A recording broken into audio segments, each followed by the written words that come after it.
ಭಾಳ ಟ್ರೈ ಮಾಡಿದ್ವಿ, ಒಂದು R&D ಮಾಡಿದ್ವಿ ಅಂದರೆ ಕೊನೆಗೆ ಆಗಲಿಲ್ಲ. ಆ ಪುಸ್ತಕಗಳನ್ನು ಏನೇನೋ ಮಾಡಿದ್ರು ಆಗಲಿಲ್ಲ. ಬಹುಶಃ ಇನ್ನು ಮುಂದಿನ ದಿನಗಳಲ್ಲಿ ಆಗ್ಬೋದು. ಆದರೆ ಅದಕ್ಕೂ ಮುಂಚೆ ಒಂದು ಈ ಸ್ವೀಟ್ ಬಾಕ್ಸ್ ಥರ ಒಂದು ಗಿಫ್ಟ್ ಬಾಕ್ಸ್ ಮಾಡಿದ್ವಿ, ಬುಕ್ ಬಾಕ್ಸ್.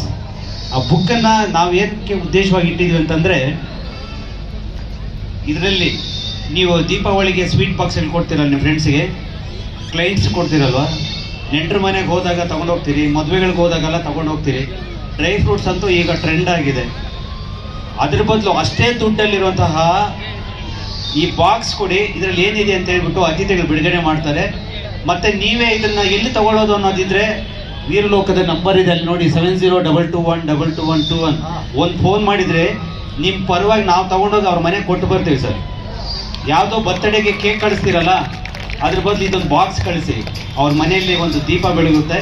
ಸೊ ನೀವು ಕೇಕ್ ಕಟ್ಟಿಸಿದ್ರೆ ದೀಪ ಆರುತ್ತೆ, ಪುಸ್ತಕ ಕಳಿಸಿದ್ರೆ ದೀಪ ಬೆಳಗುತ್ತೆ. ಆ ಬೆಳಗೋ ಕೆಲಸ ಮಾಡಿ, ನೀವೊಂದು ಫೋನ್ ಮಾಡಿ, ನಿಮ್ಮ ಪರವಾಗಿ ನಾವು ಅವ್ರಿಗೆ ಸರ್ಪ್ರೈಸ್ ಕೊಡ್ತೀವಿ. ಅಥವಾ ನೀವೇ ನಮ್ಮ ವೆಬ್ಸೈಟ್ಗೆ ಹೋಗಿ ಇದನ್ನು ಆರ್ಡರ್ ಮಾಡಿ, ನೀವು ಕೇಳಿದ ದೀಪನ ಇದರಲ್ಲಿ ಇಟ್ಟು ಅಲ್ಲಿ ಕಳಿಸ್ತೀವಿ.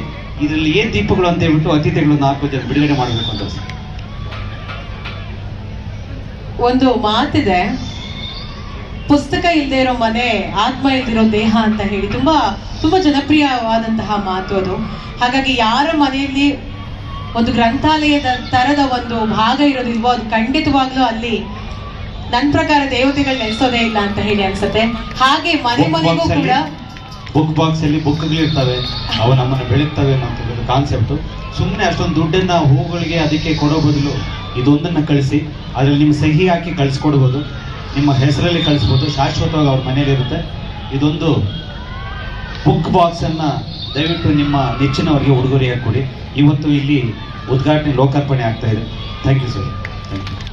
Thank you sir.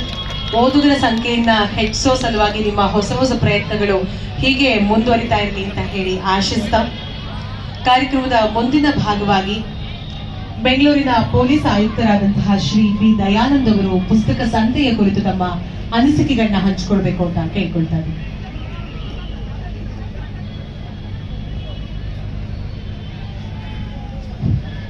ನಮಸ್ಕಾರ ಎಲ್ಲರಿಗೂ. ಇವತ್ತು ಈ